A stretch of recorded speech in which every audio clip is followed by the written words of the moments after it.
নোয়াখালীতে জয় বাংলা স্লোগানে বিক্ষোভ মিছিল, ছাত্রলীগ যুবলীগের শোডাউন, মামলার প্রস্তুতি পুলিশের। নোয়াখালীর সদর উপজেলায় জয় বাংলা স্লোগান দিয়ে বিক্ষোভ মিছিল ও সমাবেশ করার অভিযোগ উঠেছে ছাত্রলীগ ও যুবলীগের নেতাকর্মীদের বিরুদ্ধে। ঘটনাটি নিয়ে এলাকা জুড়ে ব্যাপক আলোচনা শুরু হয়েছে। একই সঙ্গে পুলিশ জানিয়েছে এই ঘটনায় জড়িতদের বিরুদ্ধে আইনগত ব্যবস্থা গ্রহণের প্রস্তুতি চলছে।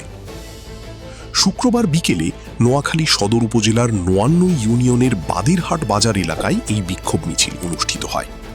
স্থানীয় সূত্র জানায়, ইউনিয়ন ছাত্রলীগ ও যুবলীগের ব্যানারে শত শত নেতাকর্মী একত্রিত হয়ে মিছিল বের করেন। মিছিলটি বাদিরহাট বাজারের বিভিন্ন সড়ক প্রদক্ষিণ করে।